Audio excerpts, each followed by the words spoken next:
Estamos voltando com o programa Segurança Jurídica Brasil, recebendo a advogada, a professora Amanda, né, que é muito conhecida tanto em Minas, já foi diretora da Faculdade de Direito da Universidade Federal de Minas Gerais, como em Brasília, onde leciona hoje na Universidade de Brasília. Amanda, nós estávamos falando sobre o CAD, aí eu queria já entrar na nossa área, né, como advogado. Como é que é a advocacia perante o CAD? O que significa o CAD para o telespectador entender? E quando uma demanda assim, de interesse coletivo entra para o CAD? Assim? Perfeito.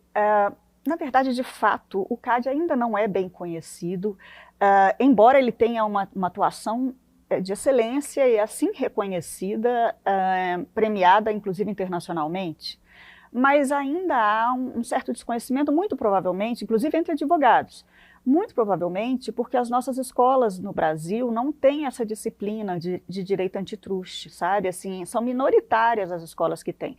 Aqui em Minas a gente tem porque foi aqui que criou-se o direito econômico pelas mãos do mestre Washington Albino, lembra-se dele? Lembro. Ele faleceu recentemente, né? E pelas mãos dele, muitos outros vieram, né? Bom, então por isso as nossas faculdades de Minas têm a disciplina, mas isso não é comum, sabe? Na verdade foi resultado de uma atuação do professor Washington mesmo e do fato dele ter criado a disciplina em Minas Gerais, né? Bom, em Minas Gerais e no Brasil, né, porque foi aqui a primeira vez que a disciplina foi implantada. O professor João Bosco Leopoldino também foi do CAD, não foi? Foi, a professora Isabel Vaz também foi do CAD. Professora Isabel Vaz. Né? Minas tem uma tradição grande em direito econômico. Por causa disso, a cadeira de direito econômico foi fundada no Brasil, aqui na UFMG, pelas mãos do Washington Albino. Sim. Ele trouxe... Aí sempre teve um mestrado na área, né? Sempre, formação de pessoas e a disciplina inserida no currículo, isso é o mais importante. Porque o que acontece? Os nossos bacharéis, muitas vezes, se formam sem saber o que é o CAD. Não aqui em Minas, porque Minas isso acabou sendo incorporado por influência dele. Mas fora daqui, realmente São Paulo, no Paraná também... eu sei que na Federal, mas não é uma coisa, se você for olhar em termos de percentual de faculdades que oferecem a disciplina no Brasil, é mínimo, é realmente muito pequeno. Mas enfim, exatamente por causa disso, muitas vezes nós advogados não vemos que o problema do nosso cliente é um problema antitruste e que o CAD existe para isso, para essa finalidade, né? Então isso é uma pergunta muito pertinente. O CAD, assim... existem basicamente duas formas de atuação do CAD, tá? Na verdade são três, mas para nós advogados importam especialmente duas. A primeira é a forma de controle de fusões, incorporações, etc. Sempre que duas empresas, mas não são quaisquer empresas de potencial muito forte de mercado, elas possam se envolver numa situação dessa, de uma fusão, de uma incorporação, etc., elas são obrigadas a apresentar esse ato de concentração para aprovação pelo CAD antes de realizá-la. Bom, esse para a gente acaba não sendo o mais interessante de a gente focar. Assim. O que nos importa, mais interessante de tudo, seria a função repressiva. Vou dar exemplos, porque fica mais fácil a gente entender por exemplos, né? Suponhamos que um determinado fornecedor que fornece algo para um distribuidor, ou um revendedor, ou um comerciante, que ele estabeleça em contrato uma cláusula de exclusividade. Uma vez você estando exclusivo por mim, você não pode atuar com mais pessoas. Eu estou dando esse exemplo, mas para ficar mais claro, o CAD acaba de enfrentar uma discussão que envolve o iFood, porque o iFood fazia contratos de exclusividade com bares, restaurantes e etc. E aí os concorrentes do iFood foram ao CAD falando isso é concorrência fora dos padrões legais. Então isso não é concorrência desleal, tá? Que é outra disciplina. Isso é um ato anticoncorrencial, isso é uma espécie de concorrência que fere o interesse público porque gera uma situação que acaba por excluir os agentes, os outros do mercado, porque ela é poderosa, né? O CAD chegou a um acordo com o iFood e o acordo, então, fez com que o CAD pretendesse, por meio desse acordo, corrigir pequenos probleminhas. Então, vai fazer contrato de exclusividade? Pode, mas desde que alguns requisitos sejam atendidos. Isso é um exemplo de atuação antitruste. Né? Ou então, por exemplo, uma relação contratual antiga, que você tenha duas empresas que se relacionam há 30 anos, 40 anos. E uma das empresas resolve atuar no campo da outra também, quer dizer, vai prestar um serviço para si própria, em cima e embaixo, e com isso rompe um contrato de décadas. Isso pode ser discutido também no CAD, se por um acaso isso daí, que a gente chama de verticalização, né? Uma empresa que fornece algo para alguma, resolve atuar nesse daqui também, nesse mercado aqui também, e rompe o contrato com as demais, né? Isso também é uma coisa que está muito em discussão no CAD, por exemplo, no mercado de planos de saúde, em que a gente está vendo algumas operadoras atuando assim. Então, há alguns processos em tramitação, a gente não sabe como o CAD vai solucionar, mas em que a operadora passa também a atuar como prestadora de serviço lá embaixo. Então, ela faz isso e descontinua contratos. Né? Essa discussão que geralmente a gente levava para o judiciário como sendo, a gente leva ainda, né, como advogados, para o judiciário como sendo uma discussão de relacionamento contratual, né, ela também pode ser vista sob um outro olhar, que é o olhar do interesse público que há. E é para isso que serve o CAD. Agora, é interessante lembrar, Luiz Cláudio, que o CAD ele não atua na defesa de ninguém. A defesa que ele faz é da coletividade. Então, cada vez que uma empresa vai ao CAD fazendo uma representação, ela não é parte no processo a ponto de o CAD condenar uma empresa a fazer algo que é o CAD ele protege a concorrência, ele não protege concorrente. Na eventualidade de uma condenação, suponhamos que no caso da iFood não tivessem chegado a um acordo. Nesse caso, muito provavelmente, o CAD viria a condenar a iFood, né? Só que o valor da condenação não se reverteria para as concorrentes. Ela iria para o Fundo Nacional de Direitos Difusos, que tem uma finalidade de se financiar projetos de direitos difusos de interesse da coletividade. Então, é um fundo. Então, é interessante notar isso, que às vezes uma mesma discussão que a gente pode travar no judiciário, especificamente no que diz respeito ao direito empresarial, né? Essa mesma discussão também pode ser levada ao CAD e só representar. Depois o CAD toca o processo e ele vai avaliar se aquilo dali, além dos problemas de parte a parte, se ele gera um problema para a sociedade que precisa ser coibido. Você falou que Minas Gerais é um berço aí na área do direito econômico, né? De forma geral, nas regulações antitruste. Você certamente, já foi orientadora de muitos alunos nas pós-graduações, né? Na Universidade Federal, como lá também em Brasília. Hoje você diria que esse mercado de trabalho para a advocacia na área do direito econômico existe tanto no Brasil, assim como também no exterior, o advogado que quer, às vezes, dentro de uma empresa se especializar nisso? Com certeza. À medida que a economia se estabiliza, porque veja, o CAD não é recente não, o CAD é de antigo. O CAD vem de uma ideia que surge em 1946. Só que ele só consegue ter condições de trabalho mesmo quando a gente teve uma moeda estável, né? E isso é um processo, o Brasil ainda está num processo de amadurecimento econômico mesmo, né?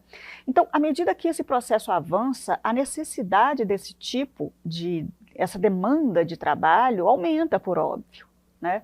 Aqui no Brasil, aqui em Minas Gerais em específico, de verdade, você tem razão, eu já orientei muita gente. Essas pessoas, vejam, há uma parte delas que foi parar no próprio CAD, e hoje integram o CAD como autoridades e técnicos de lá, que são daqui de Minas e foram para lá.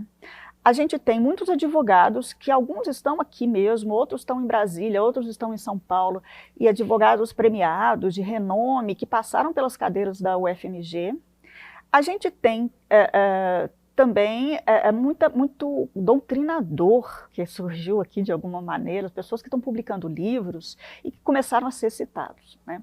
Especificamente no campo da advocacia, acho que em Minas Gerais a gente tem ainda um espaço muito grande de atuação. Assim. A gente ainda não conseguiu deixar tão assertiva a atuação advocatícia em Minas no antitruste quanto nós deixamos a parte acadêmica, né? Ainda há empresas aqui localizadas que contratam advogados em São Paulo. E não há razão para isso. Minas é um berço, né? Isso eu imagino que seja uma questão de tempo, né? Das empresas também reconhecerem. Minas é um cenário de advocacia de altíssima qualidade, né? Então nós temos advogados aqui brilhantes, né? Não há justificativa para que isso aconteça, talvez seja mesmo um pouco de desconhecimento mesmo da atuação dessas pessoas, do fato delas atuarem nessa área, talvez seja por aí o problema, mas que a gente ainda tem um caminho, uma potencialidade aqui a ser explorada, isso eu tenho certeza. Porque as sedes das grandes empresas também muitas vezes estão em São Paulo, né? Sim. E quando tem um aspecto específico, a diretoria jurídica da empresa às vezes procura um advogado do mesmo estado, né? Perfeito. Mas realmente a gente abre um cenário aí para essa advocacia especializada com muita ênfase. E tivemos casos grandes, né? Eu lembro de cervejarias aí. Teve. Né? Os casos que ficaram mais populares, digamos assim, foi o caso Nestlé Garoto, que é uma discussão que está aí até hoje, né? Quando a Nestlé compra Garoto e o CAD fala que não pode. Né? E foi parar no judiciário, e agora, muito recentemente, o judiciário anulou a decisão, mandou o CAD decidir de novo. Então, esse foi um caso que ficou muito famoso. A gente teve o caso da Ambev, né, da fusão das cervejarias. Nós tínhamos cervejarias que eram concorrentes entre si, que se uniram em torno de uma. Sim. Então, veja, a história do monopólio que nós conversávamos, aquela união das empresas em torno de uma grande empresa, isso em si não é problema, como acabou sendo aprovado mesmo, né? O problema está quando essas empresas unidas, elas passam a fazer coisas, né, excessivas. Enfim, e agora a gente tem no plano da conduta das empresas, porque a gente mencionou esses casos Colinos e a Colinos Colgate também, né? Esses casos, a gente está se referindo a atos de concentração. Mas lembrando de condutas, que é essa outra parte que eu estou te falando, quando as empresas atuam no mercado de uma forma a prejudicar a coletividade, né? A gente já teve muito cartel de combustíveis analisado, né? Que ficaram famosos, e agora o CAD está começando a fazer julgamento de muitos cartéis de licitação que foram da época da Lava Jato. E eles estão começando agora o julgamento desses casos, e certamente virão outros aí pela frente. Tem muita coisa vindo nesse caminho aí. Tem muita coisa de cartel no CAD, né?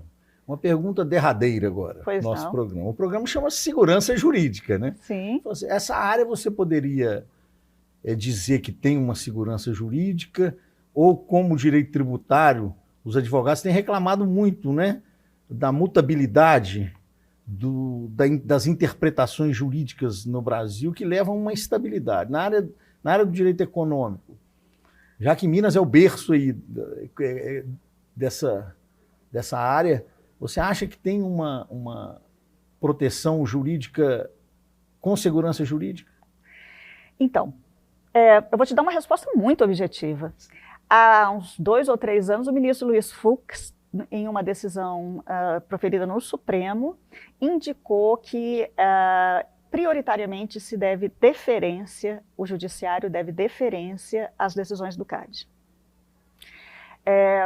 Isso é bom e é ruim, viu? Porque se por um lado a gente tem mais ou menos uma estabilização da decisão administrativa, assim, é preciso, lógico, né? A deferência não é absoluta, a gente como advogado tem um trabalho de demonstrar que não é o caso de se manter, né? Mas por outro lado também às vezes acontece de ficar, para a gente que advoga também no judiciário na área, né? por vezes a gente chega com o caso e já vem logo, já chega de bate-pronto uma decisão de deferência citando o ministro Fux, e a gente, não, peraí, excelência, não é bem assim, vamos conversar, né? Então, assim, para a gente, às vezes é um dificultador na condição de advogados, mas é para isso que a gente existe mesmo, né? Nosso trabalho é esse mesmo. Mas, de alguma maneira, respondendo objetivamente, essa decisão do ministro Fux acabou tornando mais difícil a revisão de decisões do CAD. Dá uma previsibilidade, né?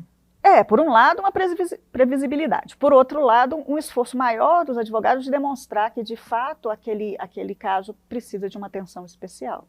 Mas é para isso que a gente existe, está tudo certo. Amanda, o tempo correu tão rápido, já está esgotado.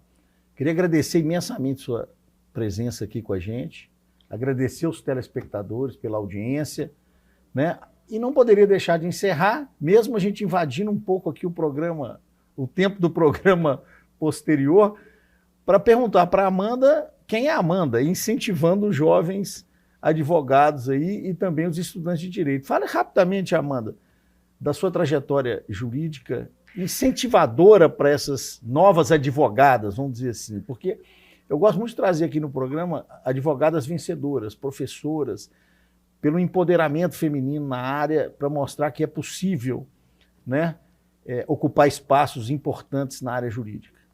Então, eu sou mineira, eu sou de Belo Horizonte, minha família é de Pitangui, ainda está, uma parte considerável dela está lá, pertinho aqui, né? Sou americana, vim de verde, você não me esqueci que você fez um pequeno bullying inicial. Luiz Cláudio é um amigo querido, a gente está acostumado com essas brincadeiras, mas eu sou daqui, e aqui eu fiz graduação, mestrado e doutorado na UFMG, sequencialmente, assim, fui emendando uma coisa na outra. Já em seguida entrei na faculdade como professora do Departamento de Direito Público, em seguida virei chefe de departamento e fui, de fato, a primeira mulher, uma honra para mim ter sido a primeira mulher diretora da Faculdade de Direito da UFMG. Agora, desde 2019, sobretudo por razões familiares, eu pedi para me transferir para a UNB em Brasília, então estou morando lá em Brasília, enfim, estou gostando muito da minha nova casa também, mas meu coração é verde, né? E habita aqui as montanhas mineiras, meu coração está aqui, está enterrado aqui, não tem jeito não. O corpo vai, mas o coração fica. Maravilha. Obrigada, Luiz Cláudio, sempre um prazer conversar com você. Maravilha. Mais uma vez, obrigado pela audiência, obrigado, Amanda, né? Um grande abraço e até o próximo programa.